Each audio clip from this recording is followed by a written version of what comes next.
Let's see how many join in.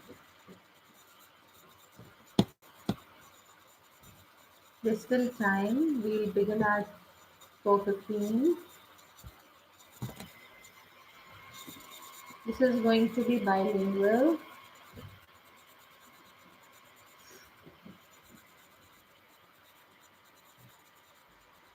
Aradhya, hello. Shreya, hello. Okay, there's Mirna. Good evening.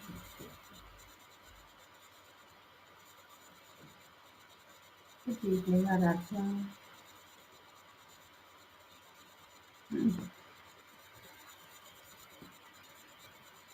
There's still time. 4:15 we'll begin, huh? Because that's the time it's scheduled.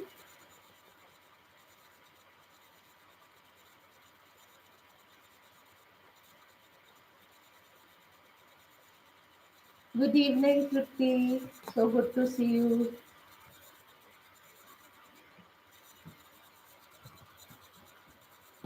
Good evening, Shreya.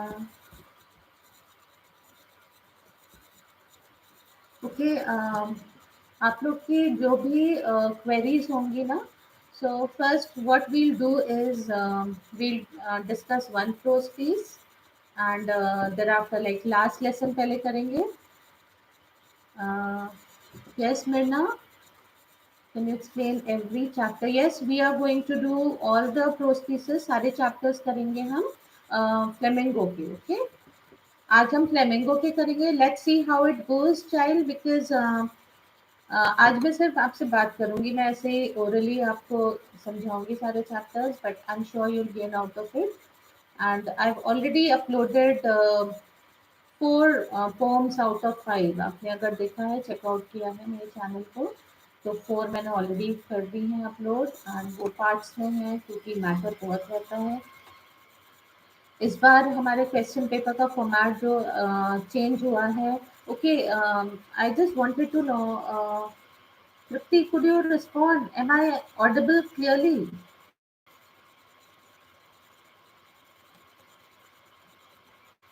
Or any one of you, just respond. I hope I am clearly audible.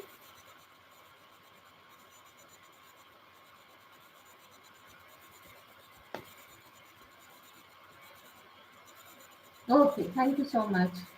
ठीक है तो आपका जो question paper का format change हुआ है इस बार उससे एक्चुअली लिटरेचर आपको जितना अच्छे से लास्ट ईयर तक प्रिपेयर करना था आप सोच लीजिए उसमें एटलीस्ट 3 times मोर एफर्ट डालने पड़ेंगे ठीक है क्योंकि एमसीक्यू बेस्ड है एंड कितना सारा मैटर है जो एमसीक्यू बेस्ड आने वाला और अगर आपने सीबीएसई का सैम्पल पेपर देखा है जो एनसीईआरटी बेस्ड था और रिलीज हुआ था कुछ टाइम पहले तो आपने देखा होगा कि थोड़ा सा लेवल हाई है एमसीक्यूज का ठीक है मीनिंग आपको ना थोड़ा सा समझना पड़ेगा उसको you have to read between the lines जैसे बोलते हैं ना इन्फर करना पड़ेगा inference it's more over based on creative thinking. Yes, Mirna, actually have to go bilingual because some of my students have asked me to. So please don't. Some other time I can totally go with English. Okay. आज वाला session let's keep it bilingual alright but जो की words है की phrase है वो आपको English में ही मिलेंगे because actually it's English subject so obviously alright हाँ आई कम टू दैट मैं स्ट्रैटेजी आराध्या मैं स्ट्रैटेजी भी आपको बताऊंगी as how to go about वो तो बहुत ही ज़्यादा इम्पोर्टेंट है बिकॉज जिस तरह का हाँ I was talking about the question paper format जिस तरह का पेपर अब आने वाला है जब तक आप प्रोज पीसेस और पोइट्री को अच्छे से प्रिपेयर करके नहीं जाओगे एक एक वर्ड एंड फ्रेज अगर आप अच्छे से पढ़ के नहीं जाओगे it will be difficult for you to solve it क्योंकि आपने अगर देखा होगा जो ऑप्शंस है ना एमसीक्यू के वो बहुत क्लोज हैं जब वेरी वेरी क्लोज तो you have to be actually very thorough about it. अब नेवर माइंड, जितना भी टाइम बचता है, आई एम श्योर कि जस्ट स्टे कनेक्टेड. एंड मैं बहुत ज़्यादा मेहनत करके वीडियोस बना रही हूँ, that is why it's taking very long. इतने स्लोली मेरे वीडियोस इसलिए आ रहे हैं क्योंकि मैं बहुत ज़्यादा मेहनत करके उनको बना रही हूँ. बट अगर आप देखोगे उसमें कमेंट्री ज़रूर हिंदी में है. Mirna, this is for you. Commentary in my videos are in Hindi, but उसमें जितने भी नोट्स हैं वो बहुत अच्छे स्टैंडर्ड इंग्लिश स्टैंडर्ड में है. ठीक है, तो आप एक्चुअली क्या कर सकते हो, मेरा पर्पस जो था, एंड इट्स रियली सैड की सिचुएशन ऐसी हो गई है कि मैं I am not able to tell my students कि आप उन वीडियोस को एक्सेस कैसे करो. How you have to go about it is कि आप समझ लो commentary, fine, after that pause करो. And if you want, you know, you can, मैं बिल्कुल भी ये रिकमेंड नहीं करूंगी कि आप स्क्रीनशॉट लो. मैं तो ये बोलूंगी कि आप उसे कॉपी करो.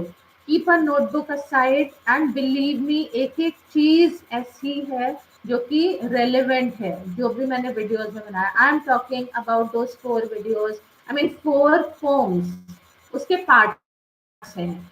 ठीक है, टू किसी में से किसी में 3 पार्ट्स है. तो I believe there are about 20 videos जो मैंने क्लास 12 इंग्लिश में बनाए हैं अभी तक. तो आप उसको पॉज करो and copy down the notes. उससे अच्छे आपको स्टैंडर्ड वाले नोट्स मिलेंगे नहीं, that I can assure you.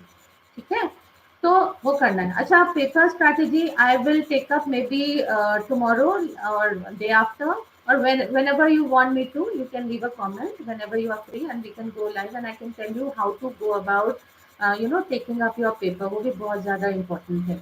अभी हम आज in this live stream we'll talk about flamingo. ठीक है, देखिए फ्लेमिंगो जो आपके मेन रीडर है, सबसे ज़्यादा वेटेज अगर आप कंपेयर करो फ्लेमिंगो और विस्टास को, तो फ्लेमिंगो का है. ठीक है, और अभी क्या हो गया है, लास्ट 2-3 ईयर्स से सीबीएसई ने स्टार्ट किया है कि वो पोइट्री सेक्शन में से भी एक्स्ट्रापोलेटरी क्वेश्चंस देने लगे हैं. हाँ, extrapolatory question means long answer type question जो होते हैं. पहले लास्ट ईयर तक 6 मार्क्स के थे, अब 5 मार्क्स के कर दिए हैं. ठीक है, तो एक्स्ट्रापोलेशन का भी ये हो गया है कि वो पोइट्री सेक्शन में से भी आने लगे हैं. तो basically the thing is, bottom line is कि आपको प्रोज और पोइट्री दोनों बहुत अच्छे से मास्टर करना है. All right, I am sure you will be able to do it, no problem, I am there with you. Okay, and all right, there are still 5 minutes to go. We'll begin with Flamingo when, when it's appropriate, when it's 4:15, then we'll begin. ठीक है, और उसके अलावा अगर आपका कोई doubt है तो आप अभी पूछ सकते हो. I am not talking about the paper solving strategy अभी, बिकॉज उसमें टाइम लगेगा. It will take you a little time, to understand, because मैं कुछ भी superficial नहीं कर सकती. And I will begin with the 15 minutes reading time when I tell you the strategy. Actually strategy जो है start वहीं से होती है, 15 minutes reading time से ही start होती है. It's only after you manage your 15 minutes reading time then you move on to your writing time. So don't worry, हम 1-2 दिन में उसको करते हैं, फिर strategy I'll tell you. ठीक है, okay, any other doubt? अपने प्रेजेंटेशन का बहुत ध्यान रखिए आप. देखिए, first impression is the last impression. और सबसे ज़रूरी बात, हमेशा अपने आप को एग्जामिनर की जगह पे रख के तब अपने पेपर को खुद ही इवेलुएट करो. If you were on the other side, हाँ, तो आपको obviously you would like a paper, मैं 100 on 100 वाली बात कर रही हूँ. I am talking about 100 on 100. Otherwise अगर आप 40% 50% चाहिए, तब तो आपको प्रेजेंटेशन पे ध्यान देने की जरूरत ही नहीं है. Obviously you all are smart children and it's not very difficult to get 100 on 100 now.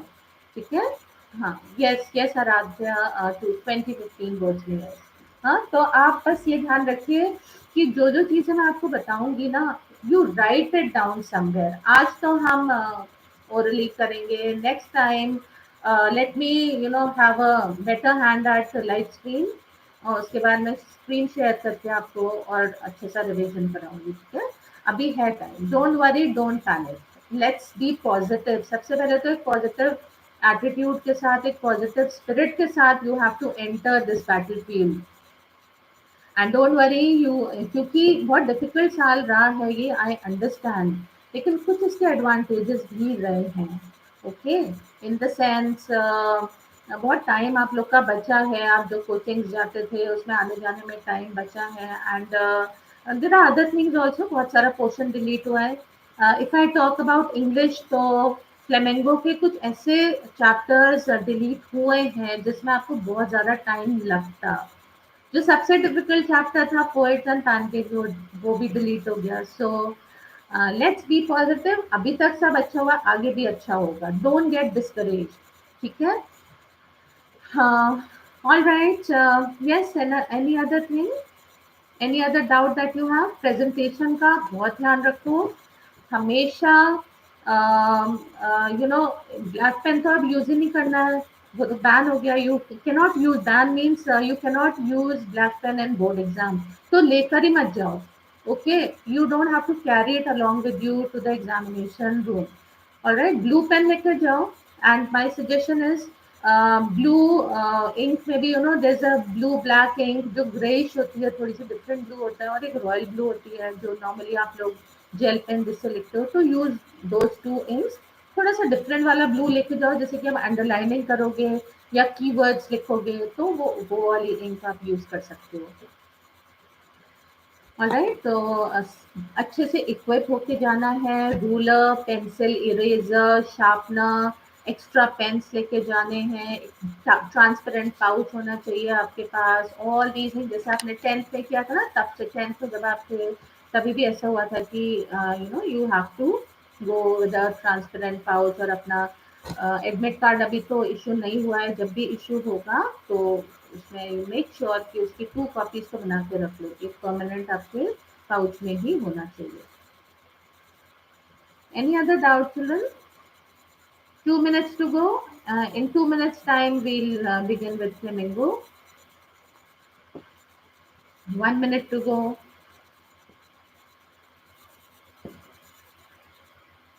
और आप लोग क्या चाहते हो? Good evening Hardik, so good to see you. और आप लोग किस चीज़ पे चाहते हो कि मैं वीडियोस बनाऊं? You can always let me know. अभी कल कल परसों किसी ने कमेंट किया था राइटिंग स्किल्स, तो okay, I try to do that also. Writing skills basically मुझे लगता है मैं यू नो लाइव जाकर ही आपको बताऊंगी, so that you gain maximum out of it. और जो आपके डाउट्स होते हैं ना, वो आप साथ साथ पूछ सकते हो। लाइव स्ट्रीम में फ़ायदा यही होता है कि whatever your doubts are you can ask side by side, तो वो अच्छा रहता है। तो राइटिंग स्किल्स हम वैसे करेंगे, ठीक है? So I think maybe we can begin now. 4:14 हो गया है। सो चिल्ड्रन, आपके 2 कॉम्प्रीहेंशन आने वाले हैं इस बार। कि सेक्शन, अब तो जैसे सेक्शन ए बी सी होता था ना लास्ट ईयर तक, अब पार्ट ए और पार्ट बी है, ठीक है? पार्ट ए पूरा एमसीक्यू बेस्ड है। गुड इवनिंग सुरजीत, ठीक है? पार्ट ए आपका पूरा एमसीक्यू बेस्ड है, मतलब 80 मार्क्स जो थ्योरी में आने वाले हैं उसमें 40 marks only MCQ based. Okay, multiple choice questions.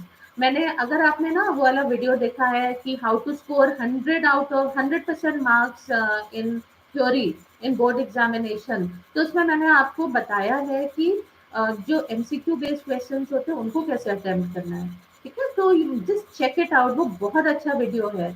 जैसे मैं यहाँ पे देख सकती हूँ कि आप जितने भी बच्चे, मुझे समझ में आ रहा है you all are smart children, और आप सारे 100 और 100 वाले बच्चे हो, ठीक है? तो वो वाला वीडियो जरूर देखो, how to score 100% marks in English board exam class 12, ठीक है? उससे आपको बहुत बहुत फायदा होगा। ऑलराइट, अच्छा, अब हम बात करते हैं पार्ट ए और पार्ट 2, जैसे मैं बता रही थी पेपर में।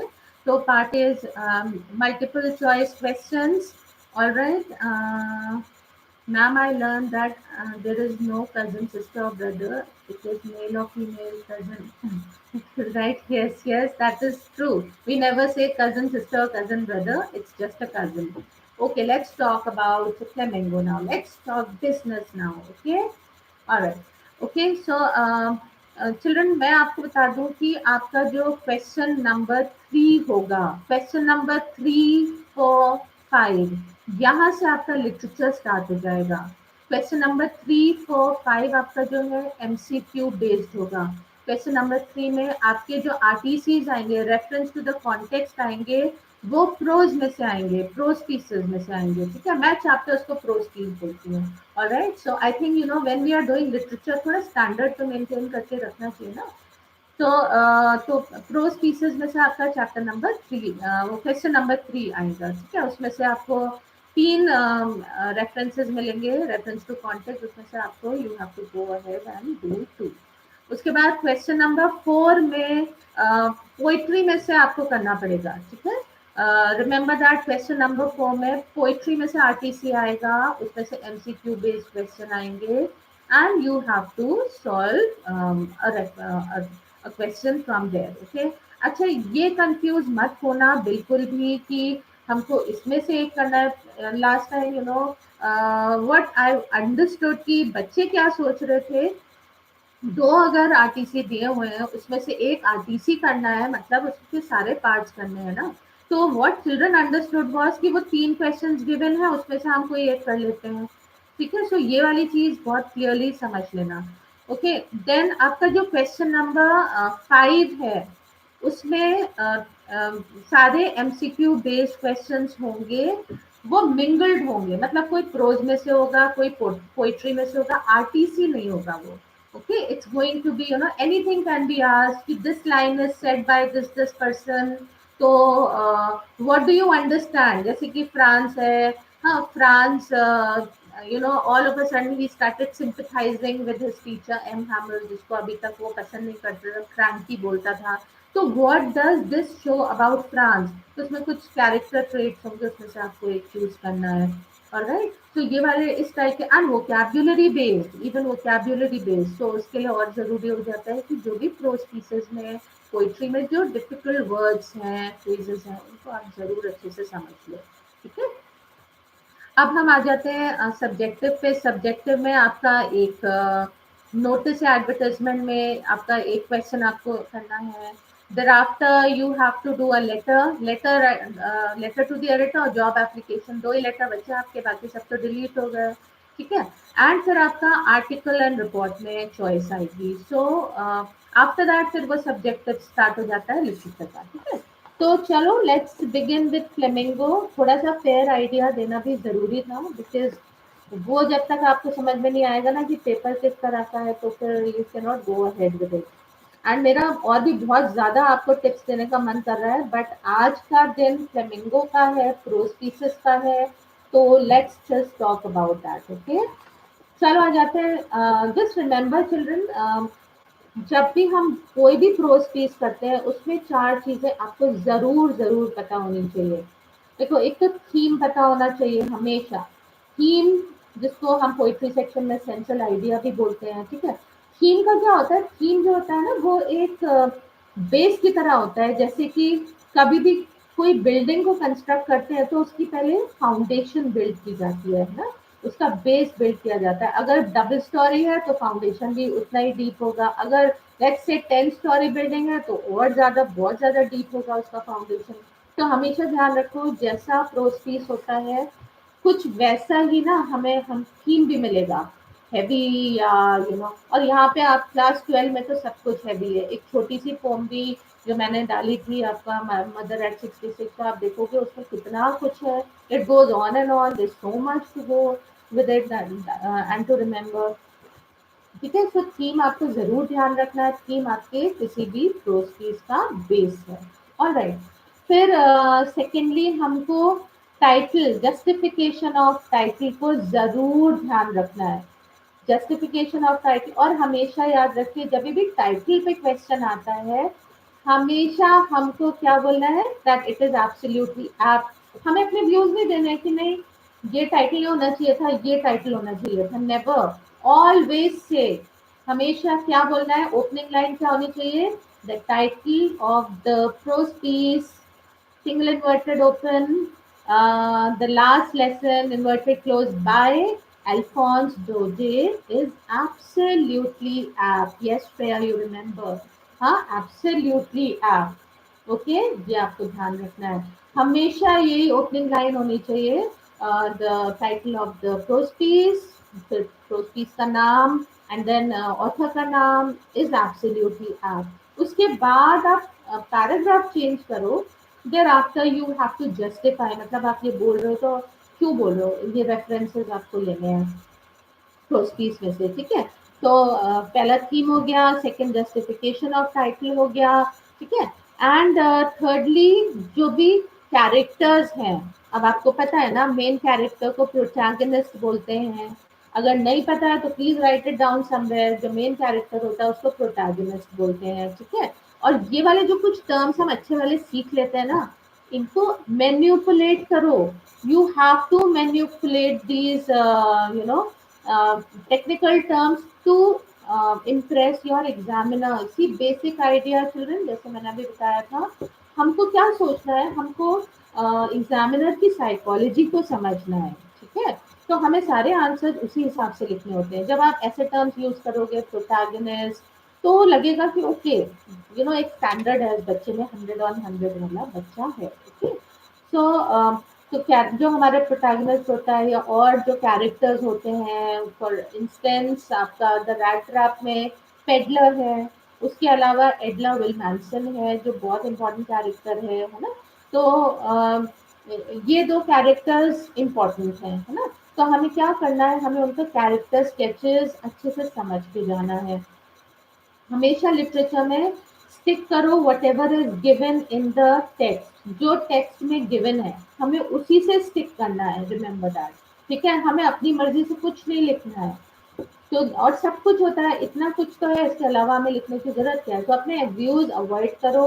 हाँ, एक ओपिनियन बेस्ड क्वेश्चन भी आ सकता है। ओपिनियन बेस्ड क्वेश्चन जब आता है, जैसे लेट्स से द एनिमी में से अगर आ जाता है कि if you were at doctor सदाउस place what would you have done, patriotism आप ज्यादा हाईलाइट करते हैं या वर्च्यू ऑफ ह्यूमैनिज्म, तब आप क्या, आपका आंसर होना चाहिए हमेशा go with what the prose piece is trying to tell you, ठीक है। वहां पे उन्होंने क्या दिखाया कि humanity is more important than patriotism, है ना। तो ये जो वर्च्यू है हमें ये अपहोल्ड करना अपने आंसर्स में भी। ऑलराइट। और दूसरी चीज, हमेशा ओपिनियन बेस्ड जो भी क्वेश्चन होते हैं उन्हें आपको पॉजिटिव लाइट में लिखना है, कभी भी नेगेटिव नहीं लिखना है, ठीक है। तो और जो फोर्थ चीज है वो है incidents related to the text. जो भी इंसिडेंट है, अभी हम यहाँ देखेंगे फ्रांस है ना, वो घर गया एंड रास्ते में उसने क्राउड देखा बुलेटिन बोर्ड के पास, तो वो एक इंसिडेंट है कि okay there are thoughts that crossed his mind, और एज अ रीडर आपने बहुत कुछ समझा। फिर वो जो स्कूल का पूरा सिनेरियो है, या फिर पेडलर जो था वो प्रॉक्टर के घर गया, वहां रुका, तो वो एक इंसिडेंट था। तो ऐसे इंसिडेंट को भी क्वेश्चन अक्सर बेस्ड होते हैं, ठीक है। चलो अब let's begin with the last lesson discuss कर लेते हैं हम। सबसे पहले last lesson, authors and poets तो याद रखना ही रखना है आपको। यू कैन नॉट से हम भूल गए, नहीं, बिकॉज सब्जेक्टिव आंसर में फर्स्ट लाइन में आपको लिखना चाहिए। 100 on 100 अगर लाना है तो फर्स्ट लाइन में आपको लिखना चाहिए ऑथर का नाम along with the name of the prose piece या पोम, ठीक है। बैकग्राउंड देखते हैं द लास्ट लेसन का। फ्रैंको प्रशियन वॉर है, 1870 1871 की बात हो रही है यहाँ पे। फ्रैंको प्रशियन वॉर है बैकग्राउंड में, ठीक है। और इसमें क्या हुआ था, फ्रांस जो था वो डिफीट हो गया था प्रशिया से, ठीक है। और it was led by Bismarck. अब यहाँ पे बेसिकली आप समझ लो, एक तरफ फ्रांस है एक तरफ रशिया है। ऑल्दो उन दिनों में रशिया जो था वो जर्मनी, पोलैंड एंड कुछ पार्ट्स ऑफ ऑस्ट्रिया, तीन कंट्रीज को मिला के उसको प्रशिया बोला जाता था। आप समझ सकते हो क्योंकि जर्मन लैंग्वेज की बात हुई है ना यहाँ पे, तो जर्मनी भी उस समय रशिया का पार्ट था along with Poland and Austria. तो हम यहाँ पे देखते हैं कि Prussia has won the war, और फ्रांस जो है it had to give in, तो फ्रांस को कॉन्कर कर लिया उन्होंने। तो ये बैकग्राउंड है। और जब हम बैकग्राउंड की बात करते हैं हमेशा याद रखिए कि अगर वॉर है बैकग्राउंड में, तो हमेशा आपको वॉर को एक क्रिटिकल पॉइंट ऑफ व्यू से देखना है, क्योंकि war is always futile. War कभी भी कंस्ट्रक्टिव नहीं होता है, war is always destructive. War is futile, futile means useless, futility of war भी बोल सकते हो आप इन अदर टर्म्स। फिर यहाँ पे जो सेटिंग है वो ऑल्सेज एंड लोरेन है, डिस्ट्रिक्ट जहाँ जिस डिस्ट्रिक्ट की बात हो रही है वो ऑल्सेज एंड लोरेन की डिस्ट्रिक्ट है, और ये दो डिस्ट्रिक्ट हैं जो कि that have passed into Prussian hands. Prussia ने सबसे पहले इन्हीं को कॉन्कर किया, क्योंकि अगर आप मैप देखोगे ना, आपके फ्लेमिंगो में ना एक मैप भी है, उसमें अगर आप देखोगे तो आप देखोगे कि जर्मनी के बहुत पास है ये डिस्ट्रिक्ट्स ऑफ ऑल्सेज एंड लोरेन, ठीक है। सेकेंड चीज जो आपको जरूर जरूर इसमें ध्यान रखना है कि हमें इतना छोटा बच्चा एक स्टोरी सुना रहा है, ठीक है। द चाइल्ड, यहाँ पे जो एक बच्चा है वो नरेटर है। अब आप ये सोचो कि अगर कोई एक्सीडेंट हो जाता है और आपका एन अडल्ट टेल्स यू, या आपके पापा आते हैं एंड ही टेल्स यू कि आज एक्सीडेंट हो गया था वहाँ पे एंड दिस हैपेंड और whatever. And suppose let's say कि आपका कोई छोटा भाई बहन भी साथ में था एंड ही और शी ऑल्सो विटनेस, है ना, 5-6 साल का बच्चा, वो अगर आपको बताएगा एक्सीडेंट हो गया था, this is always a difference. एक अडल्ट आपको कैसे कोई चीज बता रहा है और एक छोटा बच्चा कैसे बता रहा है, हमेशा डिफरेंस होगा उसमें। तो जब हम ये प्रोसेस पढ़ रहे हैं, ये भूलना नहीं है कि छोटा बच्चा ही तो है जो हमें स्टोरी सुना रहा है। और जब भी एक बच्चा, एक चाइल्ड नरेटर होता है, हमेशा ध्यान रखिए इनोसेंस जरूर होगी, इनोसेंट आउटलुक जरूर होगा प्रोज पीस में। एंड सेकेंडली इमोशनल अपील जरूर होगी, innocence and emotions, remember that. तो जैसे जैसे हम आगे बढ़ेंगे ना, हम देखेंगे कि कैसे कहाँ पे इमोशंस एंड हमको इनोसेंस देखने को मिल रहा है। अच्छा, थीम देख लेते हैं। जैसे मैंने बताया थीम बहुत इंपॉर्टेंट होता है। थीम में सबसे पहली चीज फ्यूटिलिटी ऑफ वॉर, सबसे पहली चीज मैं आपको ब्रेक करके बता रही हूँ थीम। जब आप लिखोगे तो ऑब्वियसली पैरा फॉर्म में लिखोगे, पैराग्राफ में लिखोगे। यहाँ पे मैं पॉइंट्स में बता रही हूँ जिससे कि आप लिख भी सकते हो साथ में, एंड हमेशा रिटेंशन इजी होता है। नोट्स भी एक्चुअली ऐसे ही बनाने चाहिए पॉइंट्स में हमेशा, जिससे कि इजीली आप उनको ध्यान कर पाओ, याद कर पाओ। तो फ्यूटिलिटी ऑफ वॉर मतलब war is useless, war is futile. Second, यहाँ पे बहुत ज्यादा जो इम्पोर्टेंट की फ्रेज है वो है लिंग्विस्टिक शॉविनिज्म। अगर आप अपने फ्लेमिंगो में देखोगे ना, तो ये पेज नंबर आपको मिलेगा, पेज नंबर 9 या 10 पे आपको मिलेगा, जहाँ पे ये टर्म आया है लिंग्विस्टिक शॉविनिज्म। चलो देख लेते हैं इसका मतलब क्या होता है। लिंग्विस्टिक का मतलब होता है लैंग्वेज, रिलेटेड टू लैंग्वेज, ठीक है। और शॉविनिज्म का मतलब होता है too much of pride. Linguistic chauvinism, दोनों वर्ड्स को अगर हम मिला दें तो इसका मतलब होता है having too much of pride in one's language. हमें अपनी लैंग्वेज पे इतना ज्यादा हम प्राउड है कि हम दूसरे की लैंग्वेज को कुछ समझ ही नहीं रहे, ठीक है। That is what is known as linguistic chauvinism, remember that. यहाँ पे लिंग्विस्टिकली शॉविनिस्टिक कौन है? प्रशियंस है। क्यों प्रशियंस है? क्योंकि जब उन्होंने वॉर को विन कर लिया, जब उन्होंने डिस्ट्रिक्ट्स ऑफ ऑल्सेज एंड लोरेन को कैप्चर कर लिया, तो उन्होंने सबसे पहला रूल क्या निकाल दिया? आज से कोई फ्रेंच नहीं बोलेगा, कोई फ्रेंच नहीं पढ़ाया जाएगा स्कूल में, सिर्फ जर्मन पढ़ाई जाएगी, जर्मन लैंग्वेज पढ़ाई जाएगी। तो इमेजिन करो कि यहाँ पे मतलब जो एक टोन है ना सैडनेस की, वो इसीलिए है क्योंकि ये बैकवर्ड एरिया था। ऑल्सेज एंड लोरेन, बहुत ज्यादा लिटरेट लोग यहाँ पे नहीं रहते थे, ठीक है। तो उनका मीडियम ऑफ इंस्ट्रक्शन, कम्युनिकेशन सब कुछ फ्रेंच था, फ्रेंच लैंग्वेज। ओके, एकदम से अगर आप ये बोल दोगे कि आपको हिंदी में, इंग्लिश में बोलना ही नहीं है, तो फिर आपके पास बचा क्या? You can not communicate. तो दैट इज वाई बहुत सैड है ये पूरा यहाँ पे सिनारियो। एक मोरोस थीम हमको यहाँ देखने को मिलता है। क्यों? क्योंकि इट वाज लाइक जैसे कि उनकी ना आइडेंटिटी स्नैच कर ली हो किसी ने, ठीक है। तो लिंग्विस्टिकली शॉविनिस्टिक यहाँ पे हमें कौन देखने को मिलते हैं? रशियन।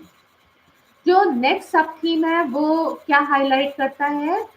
फिर ध्यान रखो, एक बच्चा स्टोरी सुना रहा है तो स्कूल लाइफ की तो बात होनी ही होनी है, क्योंकि एक बच्चा है जो स्टोरी सुना रहा है। तो जो भी वॉर था, वॉर का एक कॉन्सिक्वेंस था, वो ये था कि स्कूल लाइफ पे क्या अफेक्ट हुआ। क्या अफेक्ट हुआ? अब फ्रेंच लैंग्वेज ही नहीं सिखा सकते आप, तो फिर बच्चों को समझ में क्या आएगा? तो एक तरह से उनके लिए तो लर्निंग ही खत्म हो गई ना। अब उनके लिए पढ़ाई खत्म हो गई। And not only for them, जो और लोग हैं यहाँ के ऑल्सोज लोरेन के, जो नहीं अच्छे से पढ़ पाए, ये सोच के कि हम बाद में कर लेंगे, बाद में कर लेंगे। हाँ, तो अभी क्या हो गया, अब उनके साथ भी, उनके लिए भी लर्निंग की कोई अपॉर्चुनिटी नहीं बची है। ठीक। अच्छा, देन वी सी कि यहाँ पे ऑटोबायोग्राफिकल कॉन्टेक्स्ट भी हमको मिलता है। ऑटोबायोग्राफिकल क्यों है ये प्रोस्पीस? क्योंकि अल्फोंस डोडे जो है ना, वो खुद भी एक स्कूल टीचर थे। ठीक है। एंड वो उसी जगह पे रहते थे, नॉट एग्जैक्टली ऑल्सोज लोरेन में, बट दूसरी जगह रहते थे वो, बट थे उसी एरिया में, मतलब यू कैन अंडरस्टैंड ना, थोड़े डिस्टेंस पे थे। तो ही वाज नोटिसिंग, वो सब देख रहे थे कि स्कूल को भी नहीं छोड़ा। मतलब अभी तक तो हमें पता था वॉर इज फ्यूटाइल, लेकिन बच्चों की एजुकेशन की जहाँ बात है, स्कूल की बात है, उसको भी नहीं छोड़ा। तो वो उनको इतना बुरा लगा था कि उन्होंने टीचिंग ही गिव अप कर दिया था। ऑलराइट। तो फिर इसीलिए हम बोलते हैं ऑटोबायोग्राफिकल है, बिकॉज एक फर्स्ट हैंड हमें ओपिनियन देखने को मिलता है थ्रू अल्फोंस डोडे कि क्या हो रहा था, क्या सिचुएशन थी। ओके, अब हम एक और यहाँ पे सब थीम है, वो है एक बहुत इंटेंस फ्रेंच नेशनलिज्म देखने को मिलता है in the face of authoritarian dominance. इतना ज़्यादा लिंग्विस्टिक शॉविनिज्म है, और आप बोलोगे नहीं फ्रेंच में, और आप सिर्फ जर्मन लैंग्वेज बोलोगे, है ना? तो वो वाले सिनेरियो में भी आप सोचो कि नेक्स्ट क्या हुआ होगा। We all have read history, और कितना कुछ होता था ना कि जब एक कंट्री दूसरे पे रूल करने लगती थी। तो अभी इस सारे सिनेरियो में भी क्या था कि जो ये लोग थे, फ्रेंच पीपल थे, ऑल्सोज लोरेन के लोग थे, उन्होंने बहुत ज़्यादा पेट्रियोटिज्म, अनफेटर्ड पेट्रियोटिज्म जिसे बोल सकते हैं, या नेशनलिज्म, उन्होंने पोर्ट्रेट की। ठीक है। तो एक बार जल्दी से थीम क्या है? फ्यूटिलिटी ऑफ वॉर, लिंग्विस्टिक शॉविनिज्म, और how war has affected life at school. फिर ऑटोबायोग्राफिकल है।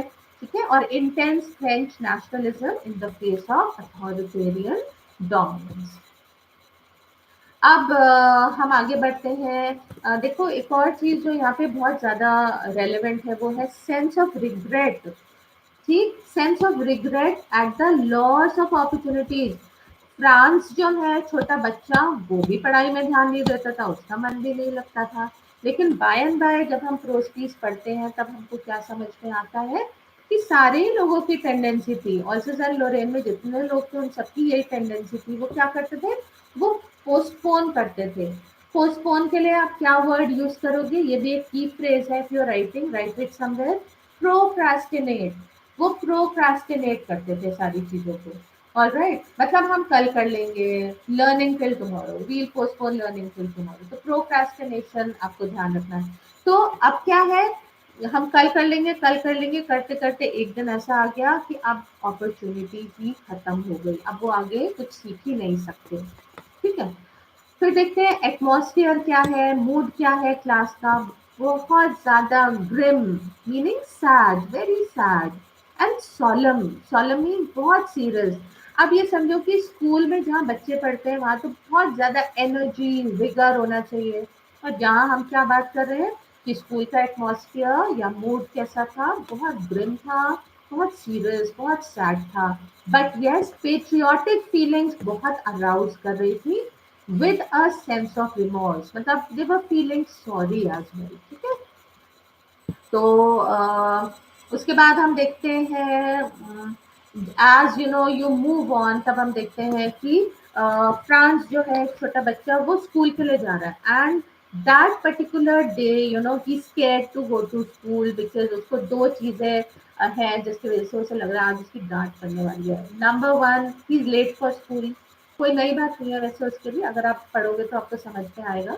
And secondly, he M Hamel ने क्या बोला था कि हम पार्टिसिपल्स पे ग्रामर का एक टेस्ट होगा। ठीक है। And he is not prepared for it. Okay. And फिर हम देखते हैं कि जब वो जा रहा है, तब फर्स्ट रेफरेंस जो आपको मिलता है ना प्रोज पीस में, कि Prussians are ruling over French now. वो मिलता है जो प्रशियन सोल्जर्स ड्रिल कर रहे थे, जो उसको बहुत अट्रैक्टिव लगते हैं, और वो बोलता है कि ही फील्स कि इट्स सो अट्रैक्टिव, इतना अच्छा दिन है, इट्स सनी डे, क्यों ना मैं बंक कर लूँ। स्कूल बंक करने के लिए जो आपको टर्म यूज करना है वो है टू प्ले ट्रू एंड, ठीक है, टू प्ले ट्रू एंड। तो ये भी मैं डालूंगी, मैं I am working on last lesson का वीडियो, तो उसमें मैं लिख दूंगी, ठीक है। So, he feels कि उसको बंक कर लेना चाहिए, but then he overcomes the temptation and he moves on. आगे थोड़ा सा जाता है वो, कभी भी कोई भी प्रॉपर नाउन होता है उसको हमेशा अंडरलाइन करना चाहिए, you have to remember it. तो जब थोड़ा आगे बढ़ता है वो, तो टाउन हॉल पे उसको क्राउड दिखता है। These people were crowding around the bulletin board, ठीक है, बुलेटिन बोर्ड क्या, नोटिस बोर्ड। अब ये वो टाइम है जब वॉर भी चल रहा है, लोगों को पता भी करना है क्या हो रहा है क्या नहीं, टीवी भी नहीं है ना, इंटरनेट भी नहीं था वो टाइम पे। So whatever news they got was through the bulletin board. And छोटे बच्चे का पॉइंट ऑफ व्यू नहीं भूलना है हमको, जैसे उसने he saw the people, the crowd at the bulletin board, की उसको समझ गया कि कुछ और अब बुरा होने वाला है, क्योंकि एक छोटे बच्चे ने भी ये सेंस कर लिया कि all the bad news till now, जब से वर्ड स्टार्ट हुआ था, तो बैड न्यूज हमेशा उनको बुलेटिन बोर्ड से ही मिलती थी। तो उसको लगा अभी फिर से कुछ बुरा होने वाला है, ठीक है। फिर एनीवे ही मूव्स ऑन, उसको समझ तो नहीं आ रहा कि अब क्या हो गया, but he moves on. And फिर देखो रेफरेंस है ब्लैक स्मिथ वॉचर का। यहाँ पे हम इस रेफरेंस के थ्रू हम समझ रहे हैं कि हम क्यों बोल रहे थे कि हमेशा वो लेट ही जाता था usually. So black Smith watcher है यहाँ पे, एंड वो उसको बोलता है इतनी जल्दी क्या, आराम से जाओ, you have ample of time. But France feels कि may be he is pulling his leg, या उसको टीज कर रहा है वो, क्योंकि वो लेट हो गया है। एनीवे अब जब स्कूल का सीन आता है, स्कूल का सिनारियो बहुत ज्यादा इम्पोर्टेंट है, ओके। जो यूजुअली जो सीन होता था स्कूल का, उसमें lot of activity, lot of movement.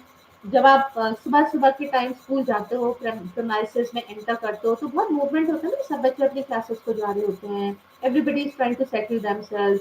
Class में जब आप एंटर करते हो तो dragging of desk and chairs वो सब होता है, you trying to settle your things, your stuff and yourself, है ना। तो वैसे ही एक थोड़ा सा कमोशन होता है, डिस्टर्बेंस होता है, नॉइसी डिस्टर्बेंस। तो यूजुअल सीन तो ये होता था, लेकिन आज सब कुछ डिफरेंट था। और फ्रांस ने सोचा था कमोशन होगा, मैं जाऊंगा और बैठ जाऊंगा चुपचाप से, कोई मुझे नोटिस भी नहीं करेगा, and I will not get a scolding from mister M Hamel, ठीक है। और बट आज जब वो गया तो अगेन थिंग्स हैड चेंज। सब लोग अपनी जगह पे पहले से बैठे हुए थे, एंड पिन ड्रॉप साइलेंस था, ऐसे लग रहा था जैसे संडे मॉर्निंग हो। संडे मॉर्निंग का मतलब क्या होता है, स्कूल क्लोज होता है, छुट्टी होती है। छुट्टी होती है मतलब कोई बच्चा वहां नहीं होता है ना, वो काइंड ऑफ सिनारियो था वहां पे। सो एंड ये कॉन्सिक्वेंस ऑफ वॉर है ना, वॉर ने बच्चों की, जैसे बोलते हैं कि सारी मेरी मेकिंग और सारी हैप्पीनेस स्टील कर ली हो, बिकॉज वॉर इज फ्यूटाइल, ठीक है। तो जब वो वहां गया तब उसने क्या देखा कि सब संडे मॉर्निंग जैसा लग रहा था, and then M Hamel was going, moving about with ruler under his arm, terrible ruler under his arm. Terrible कैसे था, फ्रांस को कैसे पता, probably he had tested it, तभी तो उसे पता चला कि हाँ ये टेरिबल है, ठीक है। ओके, फिर हम देखते हैं a character of a student of 19th century की जब फ्रांस एंटर किया तो he was very scared, he was shy, he blushed, but at the same time he was frightened because he was late.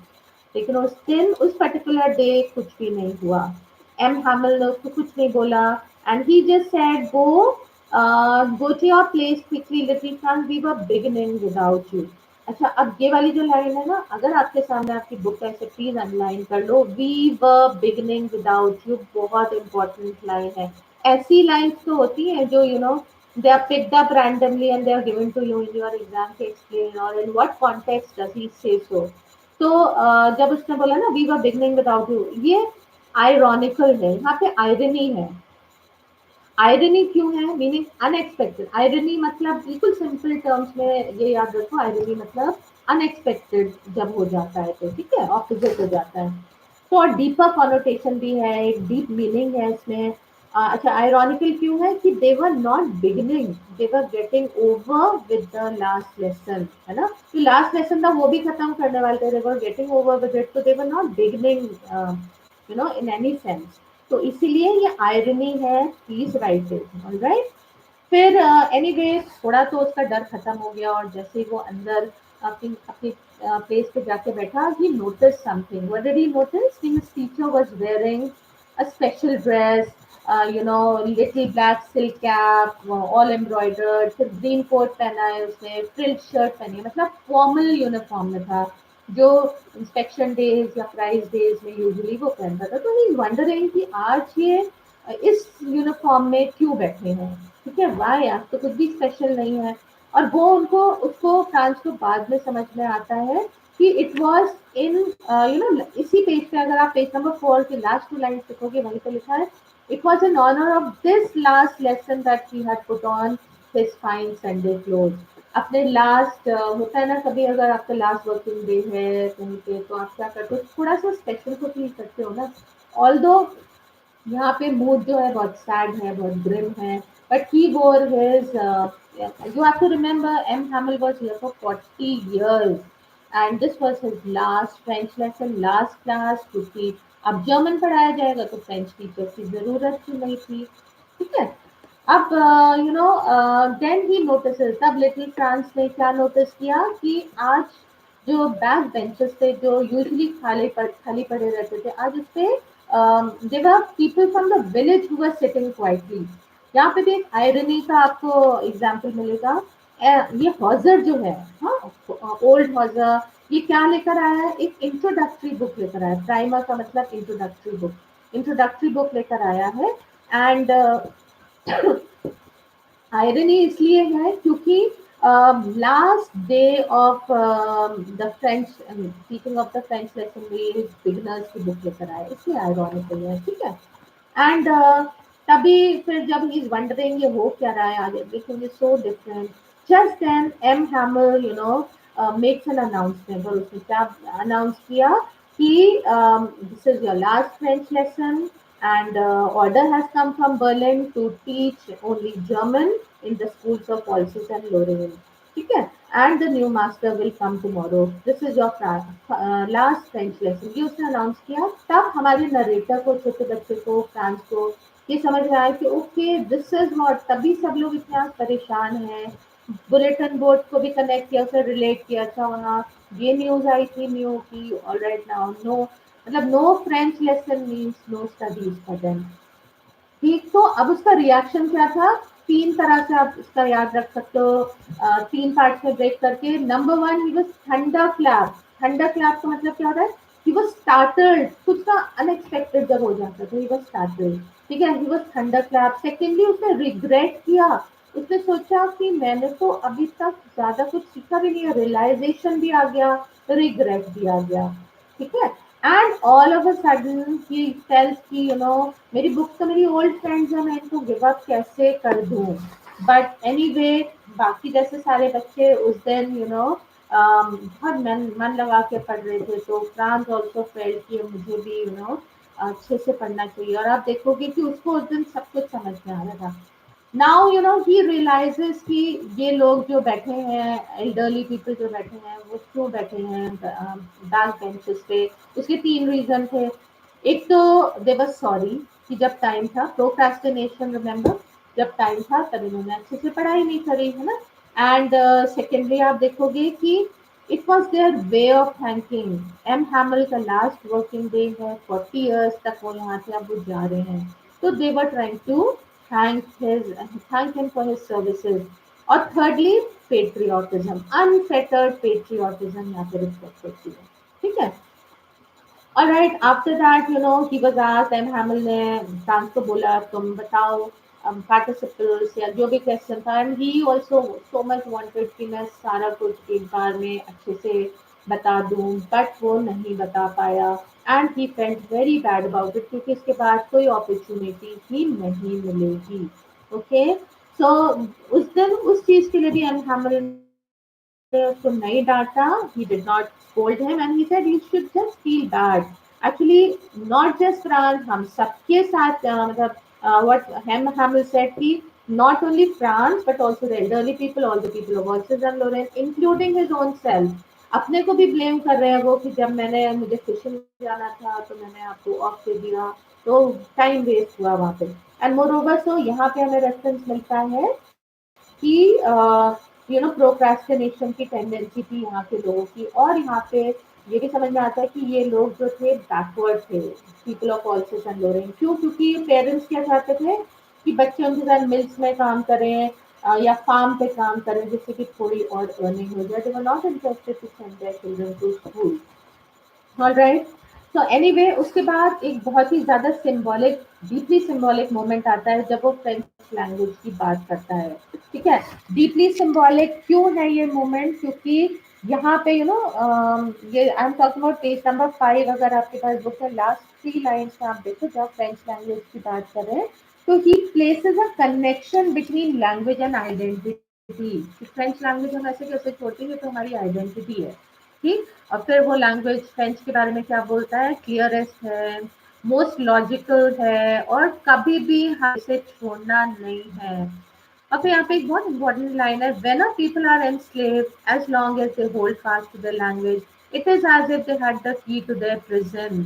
मतलब अगर उनको, क्योंकि वो अब वैंक्विश्ड हो गए थे, डिफीटेड हो गए थे, and they were conquered by the enemy enemy country ना, तो अगर वो उस इम्प्रिजनमेंट से न कोई निकाल सकता था तो वो एजुकेशन थी।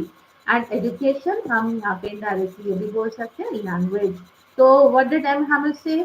बिल्कुल आपको अपनी जो लैंग्वेज है उसको लीव नहीं करना है। This is the key to their prison. Okay, और हम अगर होल्ड ऑन करेंगे तो फिर हम जो लैंग्वेज हम पे इम्पोज है, जो हम वो बैरियर तोड़ के हम ये जो कॉन्कर हमें किया गया वो बैरियर को भी यहाँ से हम ब्रेक थ्रू करेंगे। ठीक है, फिर then there is a reference कि कैसे उसको सब कुछ समझ में आ रहा था, and even M Hamel was trying to give his best. And then कुछ कॉपीज उसने बनाई हुई है यहाँ पे। एक्चुअली ये जो कॉपीज है ना, जो आप ये समझ सकते हो जैसे A4 साइज शीट्स ली हुई है, एंड उस पे एम हमिल ने अपनी हैंडराइटिंग में ऑल्सिस लोरेन, सॉरी फ्रांस ऑल्सिस वो लिखा हुआ है। तो यहाँ पे भी ना वो डुअल लेसन दे रहे हैं, एम हैमिल एक और लेसन दे रहे हैं, lesson of language as an identity. इसलिए हमने स्टार्टिंग में ही बोला था कि लिंग्विस्टिक शॉविनिज्म की बात हो रही है। अगर आप लिंग्विस्टिकली शॉविनिस्टिक हो, आपने अपनी लैंग्वेज किसी दूसरे पे इम्पोज कर दी, तो वो जो पीपल है, जैसे यहाँ के लोग थे ऑल्सिस एंड लोरेन के, तो क्या हुआ, उनकी अपनी आइडेंटिटी एक तरह से खत्म हो गई। ठीक है, सो यहाँ पे जो न्यू कॉपीज का जो मेंशन है, they stand for national pride of the French. ठीक है, नेशनल प्राइड के लिए सिंबॉलिकली ये यूज है।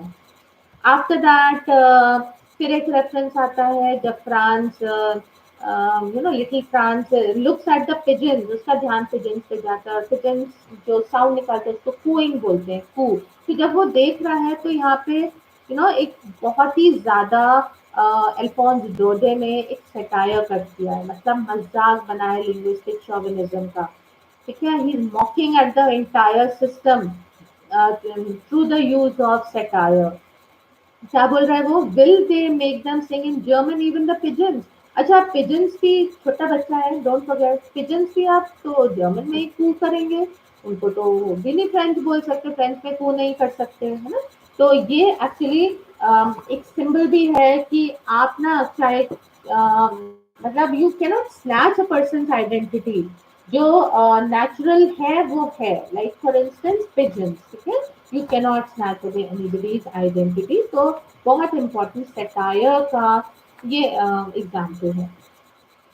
All right, so then he notice कि एम हैमल इधर उधर देख रहे हैं सारी चीज़ों का, as if he wanted to look at everything one last time. और स्कूल रूम के ऊपर जहाँ उनका घर था, वहाँ उनकी जो सिस्टर है, शी इज पैकिंग एवरीथिंग, और वो ट्रंक को इधर उधर पुल करिए तो साउंड आ रहा है। तो here probably for the first time France notices कि दिस मैन एम हैमिल जो इतना स्ट्रिक्ट था, इतना फर्म था, हार्ड टास्क मास्टर था, तो he is actually governed bye emotion, बहुत इमोशनल है। ओके, एंड देन डिस्क्रिप्शन है कि कैसे जो हौजर था, ओल्ड हौजर की बात करें ना, जो प्राइमर लेकर आया था, वो यहाँ पे एक नर्सरी लेसन, किंडरगार्टन लेसन एक चैंट कर रहे हैं बच्चे, बा बे बी बो बू। ये जो लेसन है, ये this is a combination of vowel with a consonant ना, बी के साथ पांचों वॉबल हैं, जैसे आपने हिंदी में भी किया था, का के की को कू, that kind of thing. Alright, तो ओल्ड वर्जन जो है वो उन्हीं बच्चों के साथ रिपीट कर रहा है, and possibly he is regretting कि अभी तक इसने क्यों नहीं सीखा। Alright, and he was crying. और फिर एक रेफरेंस आया है कि when Franz says we all wanted to laugh and cry, बच्चों को एक्चुअली वो इसलिए बोल रहा है क्योंकि उसको समझ ही नहीं आ रहा था कि कैसे रिएक्ट करें जब अडल्ट बैठे हुए हैं और वो रो रहे हैं, तो दे कुड नॉट अंडरस्टैंड, उनको रेपरकशंस नहीं समझ में आ रहे ना कि अब वॉर हम हार गए तो आगे क्या होने वाला है, अडल्ट को समझ में आ रहा था। ठीक है। आफ्टर दैट जो चर्च बेल थी, एंजलस बोला गया उसको, चर्च बेल प्रेयर के लिए जो बजती है, वो साउंडेड। और बस वो दैट वाज द डेडलाइन कि इसके आगे अब कोई फ्रेंच नहीं होना चाहिए, अब रशियन फॉर टेकिंग ओवर। ठीक है। एंड देन वी अंडरस्टैंड कि ट्रम्पेट साउंड कर रहे हैं, रशियंस ट्रम्पेट साउंड कर रहे हैं। देन एम हैमिल ने कैसे बिड किया farewell to Alsace Lorraine district या लैंग्वेज फ्रेंच या अपने यहाँ पे जो सर्विसेज थी, he stood on the chair. उन्होंने एक स्पीच देने की कोशिश करी, but he choked because he got very emotional. And thereafter he could not say anything, so he turned around। Blackboard पे उन्होंने क्या लिखा, एक revolutionary slogan, vive la France, meaning long live France. और ये revolutionary slogan के through उन्होंने ये शो किया कि there is still a lot of patriotism, जो कभी भी पैशन खत्म नहीं कर सकते। ब्लैक बोर्ड सिंबॉलिक है, it's a symbol of symbol against oppressive control. आप किसी को कितना कंट्रोल कर सकते हो, you can not snatch somebody's identity. और आई होप रेवोल्यूशनरी स्लोगन से आपको समझ में आ गया होगा कि जैसे जब ब्रिटिश हमारे ऊपर रूल करते थे तो स्लोगन्स चलते थे ना, इनकलाब जिंदाबाद, वंदे मातरम, भारत माता की जय, कुछ वैसे ही रेवोल्यूशनरी स्लोगन है ये, तो अंडरस्टैंड इट दिस वे। तो एक्चुअली जो उसने वीर नाम फ्रांस लिखा, वो एक रिमाइंडर भी था जो वो अपने स्टूडेंट्स को देना चाहता था कि हमेशा अपनी कंट्री को एस्टीम में होल्ड करना है, हमेशा उसे रिस्पेक्ट करनी है और अपनी लैंग्वेज को नहीं होना है, कभी भी लूज आउट नहीं करना है अपनी लैंग्वेज को। ठीक है। So this is all about last lesson children. और क्योंकि आज का सेशन फ्लेमिंगो के सारे प्रोसीजर्स पे था, so I have to move on. आपके जो भी डाउट्स होंगे वो आप चैट बॉक्स में छोड़ सकते हैं, या फिर whenever I come live again तो हम क्वेश्चन आंसर राउंड भी कर सकते हैं। ठीक है। हाँ, अब हम बात करते हैं लॉस्ट स्प्रिंग की। हाँ, सबसे अच्छा सीजन कौन सा होता है? ऑब्वियसली स्प्रिंग सीजन सबसे अच्छा होता है क्योंकि बहुत मॉडरेट होता है। से ही जो बेस्ट पार्ट किसी भी पर्सन की लाइफ की होती है वो होता है। ठीक है। तो दैट इज यहाँ पे जो टाइटल ऑफ द चैप्टर है ना, आई होप आप भूले नहीं हो कि title of the chapter important होता है, वो स्प्रिंग है। स्प्रिंग लग गया है क्योंकि बच्चों की बात हो रही है यहाँ पे भी, फिर से बच्चों की बात हो रही है। रिमेंबर, इमोशनल अपील होगी, इनोसेंट आउटलुक होगा, रिमेंबर दैट। ठीक है। अच्छा, अब फिर अगर हम जस्टिफिकेशन ऑफ टाइटल, अगर हम टाइटल को देखें तो लॉस्ट लिखा हुआ है, लॉस्ट स्प्रिंग। लॉस्ट स्प्रिंग क्यों?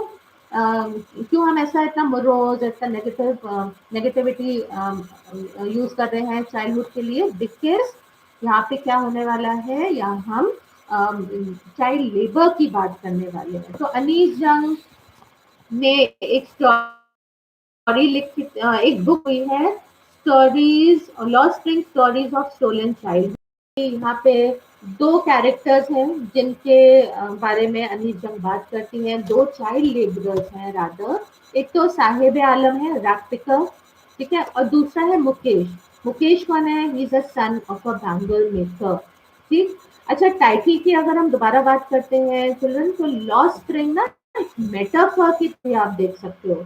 लिख लेना प्लीज, लिख लो उसको। मेटाफर, मेटाफर क्या है? कंपैरिजन ऑफ स्पीच है title of the prose piece में। यहाँ सिंबोलिज्म, स्प्रिंग क्या सिंबलाइज करती है? Happiness, hope, growth, life.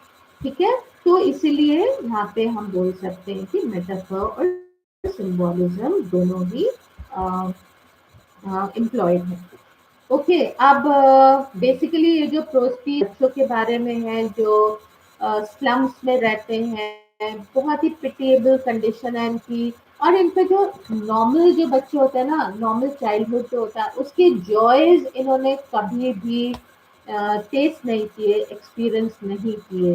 And socio economic condition इनकी बहुत ज़्यादा बैकवर्ड रही है, तो इनको जो अपॉर्चुनिटी ऑफ स्कूलिंग थी वो भी नहीं मिली।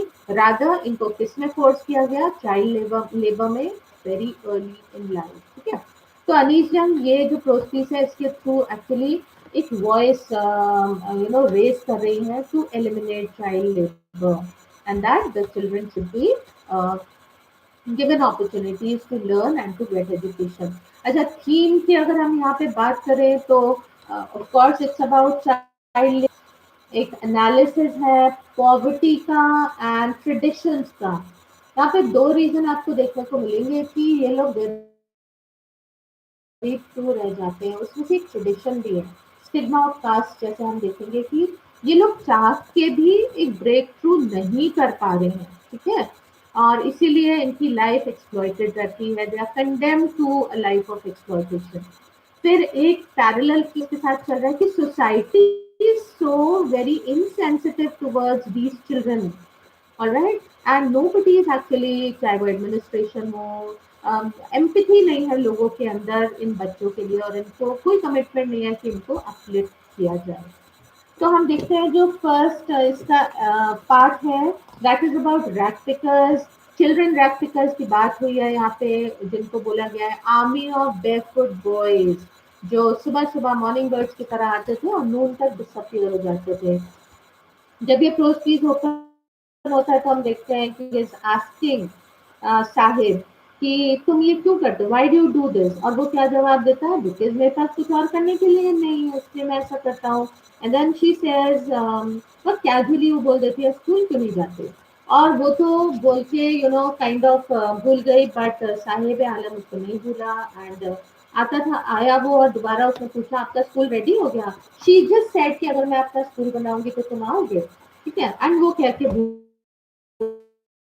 गए। एंड साहिब आता था उसे पूछा, it was then that she felt very bad कि इतने पॉवर्टी स्ट्रिकन बच्चे हैं ये, और उनको कोई तो सीरियसली लेता नहीं है, और दैट उसने भी इस बच्चे से एक तरह का मजाक कर दिया। ठीक, उसके बाद हम देखते हैं कि अ, ये जो साहिब आलम है एक्चुअली ही बिलोंग्स टू, वो उन फैमिलीज को, रिफ्यूजी बॉय था ये बांग्लादेश से, यंग रिफ्यूजी बॉय। और 1971 में बांग्लादेश से एटलीस्ट 10,000, अब जिन्हें हम रैक्टिकर्स बोलते हैं, उन्होंने माइग्रेट किया था। ठीक, और रीजन क्या था? तो मीनिंग स्टॉर्म्स को सिंबॉलिकली हम बोल सकते हैं, बहुत एक्सप्लॉइटेशन इन्होंने फेस किया, फाइनेंशियल क्राइसिस थी, तो finally they decided to move ahead. और सब लोग ये जितने रैक्टिकर्स, 10,000 रैक्टिकर्स की बात हो रही है 1971 में, रिमेंबर, ये सब आके एक जगह है दिल्ली में, towards the periphery outskirts of Delhi में, सीमापुरी, वहां पे आके ये सब बस गए। ठीक है, सो अब हम देखते हैं कि जब वो उसने आके पूछा साहिब ने कि आपका स्कूल रेडी हो गया, then she felt very bad, और उसने ये रियलाइज किया, एक लाइन है ना, but promises like mine abound in every corner of the bleak world, कि इनका वर्ल्ड तो ऑलरेडी अनहैप्पी है, ब्लीक मीन्स चेयरलेस है, कोई हैप्पीनेस नहीं है। और मैंने एक और झूठा प्रॉमिस इनसे कर दिया। एनीवे, बहुत महीने निकल गए, after months of knowing him, उसने एक दिन से उसका नाम पूछा, ओके तुम्हारा नाम क्या है? हाँ, तब उसने क्या बोला? My name is Sahib, whatever, Sahib Alam. अब साहिब आलम एक रैप पिकर का, एक कूड़ा बीनने वाले बच्चे का इतना भारी भरकम नाम एक्सपेक्ट नहीं किया था अनीस जंग ने। और वो खुद सोचने लगी कि इसको अपने नाम का मतलब भी मालूम है। Okay, so when she says like this, यहाँ पे ना आयरनी भी है, आयरनी इम्प्लॉयड है, क्योंकि जैसी उसकी कंडीशन है और जो उसके नाम का मतलब है, साहिब आलम का मतलब होता है लॉर्ड ऑफ द यूनिवर्स, और है वो एक गरीब बच्चा, कूड़ा बीनने वाला बच्चा है ना, तो इसीलिए यहाँ पे आयरनी भी इम्प्लॉयड है, ठीक है। एंड देन फिर यहाँ पे एक मेटाफर है, इन बच्चों को, रैप्टिकल्स को, यंग रैप्टिकल्स को आर्मी ऑफ बेयरफुट बॉयज, मतलब एक आर्मी से कंपेयर किया, क्योंकि वो बहुत सारे बच्चे एक साथ आते हैं, एंड जैसे कि आर्मी में बहुत सारे सोल्जर्स एक साथ मार्च करते हैं, ठीक है। एंड देन वी सी कि उसी लाइन में इनको मॉर्निंग बर्ड से, जैसे स्कैवेंजर बर्ड्स होती हैं ना, सुबह सुबह वो अपना प्रे कैच करती हैं, तो वैसे ही ये बच्चे भी सुबह सुबह निकलते हैं, एंड नून तक ये गायब भी हो जाते हैं, ठीक।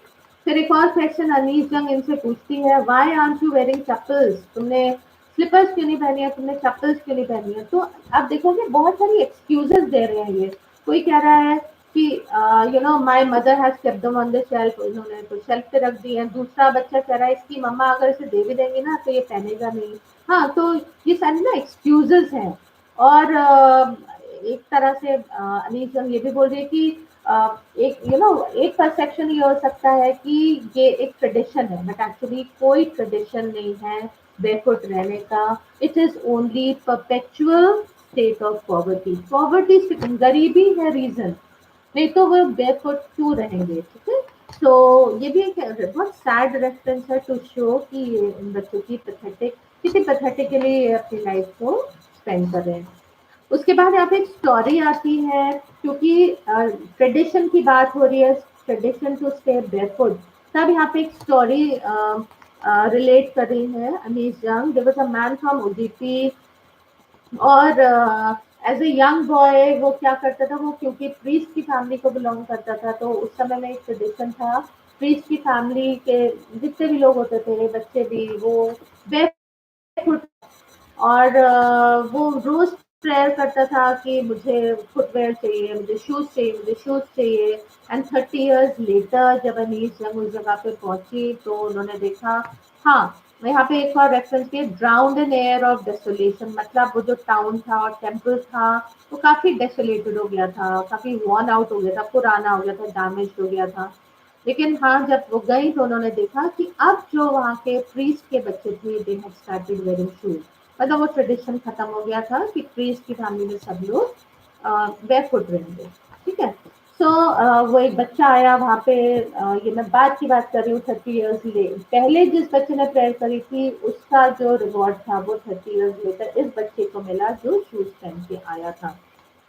बट जो हमारे रैग हैं, चाइल्ड लेबरर्स हैं, उनकी, स्पेशली रैग उनके साथ तो सिचुएशन कभी भी अच्छी नहीं होने वाली है। They will always have to remain barefoot, okay. उसके बाद सीमापुरी का डिस्क्रिप्शन है यहाँ पे, नरेटर जो है अनीस जंग, शी इज डिस्क्राइबिंग सीमापुरी, और मेटाफोरिकली वो क्या बोलती है कि मेटाफोर, वही कंपैरिजन, मतलब हम अगर दिल्ली से सीमापुरी को कंपेयर करें तो Delhi is a metropolitan city, capital है, लेकिन दिल्ली के अंदर ही ये स्लम एरिया है सीमापुरी, जो बिल्कुल भी मैच नहीं करता उस मेट्रोपॉलिटन सिटी के स्टेटस से, ठीक है। और फिर यहाँ पे ऑथर आगे बताती हैं कि उनके डिस्क्रिप्शन दे रही हैं उनके घरों का, कैसे घरों में रहते थे, मड के घर में रहते थे ये जितने भी रैप्टिकल्स थे। और जो उनकी रूफ है वो टिन की है, टाप्यूलिन की, मतलब एक जो वाटर प्रूफ कवरिंग होती है वो इन्होंने अपनी हट्स के ऊपर डाल रखी है, ठीक है। एंड ड्रेनेज, कोई सीवेज नहीं है वहाँ पे, और ड्रेनेज नहीं है, रनिंग वाटर नहीं है, और 10,000 रैप्टिकल्स बहुत ही ज्यादा पैथेटिक कंडीशन में वहाँ एक साथ रह रहे हैं, ठीक है। और सबसे बड़ी बात आपको पता है यहाँ पे जो उसने रेस करी है वो क्या है, कि 30 इयर्स से ये लोग विदाउट आइडेंटिटी रह रहे हैं वहाँ पे, और इनके पास लेकिन इनके पास परमिट नहीं है, मतलब बिना परमिशन आ गए थे, लेकिन राशन कार्ड है, और क्योंकि राशन कार्ड है तो वोटर आईडी में नाम आ गया है, क्योंकि वोटर आईडी में नाम आ गया है तो ये वोट कर सकते हैं, और क्योंकि वोट कर सकते हैं तो ऑफकोर्स इनकी वैल्यू बढ़ गई है ना? तो इनको अभी कोई टच नहीं कर रहा है, दे आर देयर। ओके। और जब अनीजा उनसे पूछती है आपने क्यों माइग्रेट किया, देन वो लोग क्या बोल रहे हैं कि आइडेंटिटी का हमें करना क्या है, for us more important is कि हमारे पास खाने के लिए खाना हो, we should no go off to sleep with an aching stomach, वो ज्यादा इम्पोर्टेंट है आइडेंटिटी। और फिर ये लोग ट्रांजिट होम्स में तो रहते हैं, है ना, जहाँ पे भी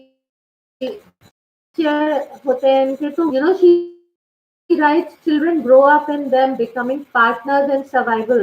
तो जो बच्चे भी स्ट्रगल का पार्ट बन जाते हैं, जैसे साहिब आलम है।